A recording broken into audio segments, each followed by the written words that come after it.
Hey there. We often talk about the great internet down here in Ecuador, but I'm a planner, so I always like to think of alternatives just in case everything goes to shit down here. So I decided to get a Starlink system. Now, it's a pretty cool little system that I ordered in. It's a mini. We'll show it to you. And it's relatively cheap down here. It's only 35 bucks a month for a backup plan. So I thought it was worthwhile to get. Let's open up the box and take a peek at it. So after about 2.5 weeks of waiting and watching it clear through customs and trek its way all from California, my Starlink Mini finally arrived. The irony, of course, is I found it over at Mega Maxi, the local grocery store, about 3 days after I ordered it. I could have just picked it up there. The cost would have been about $10 more. On all sides of the box, it has this convenient little pull tabs work there. So you just pull the tabs and it opens up instantly. That never works for me. So I resorted to my trusty tool, peeled away a bunch of wrappings, and managed to then finally pull back the pull tabs so I could unbox it. And there's not much here. You open it up, it's got the instructions on the top of the box, which are kind of neat. That's pretty much all you needed to know to make it work. It's got a little stand there to hook into the pole, and then the antenna itself. Well, let's see if I can find a way to pull this thing out. That's about all the antenna. It's not much to it.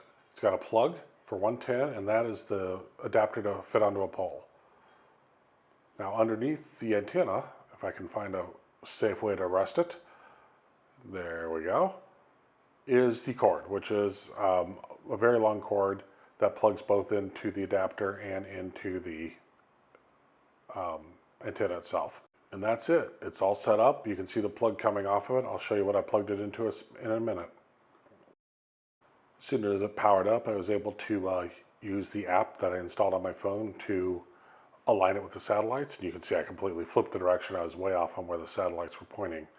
But did that, and it came up with its own Wi-Fi settings, and that was it. I was online. The app has a speed test setting, but I decided to use my standard speed test utility. As you can see, 151 down. That's pretty reasonable. Ping was around 90, and upload, not too bad at 14.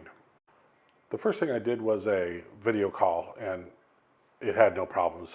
Fine video and audio over the network using satellite, and I thought that was awesome.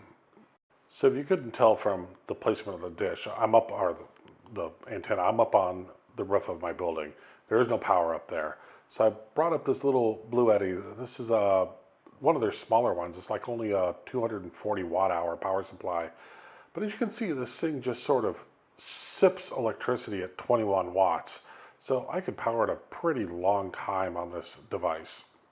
So I'm thinking with that 240 watt hours, I could probably get at least 8 hours of energy out of there. Maybe drop it down to 6 if I keep my phone charging on that too. So I could sit up on a beautiful balcony and enjoy the view and be online, because that little thing makes its own Wi-Fi network. And at this point, individual power, individual Wi-Fi up to satellite, completely off-grid connection to my phone. As you can see, this thing's pretty handy. It's easy to set up on the roof. Good clear line of sight is needed, of course, which you can get up on a roof or out in the field. It sips very little power, and it's a great little tertiary backup system.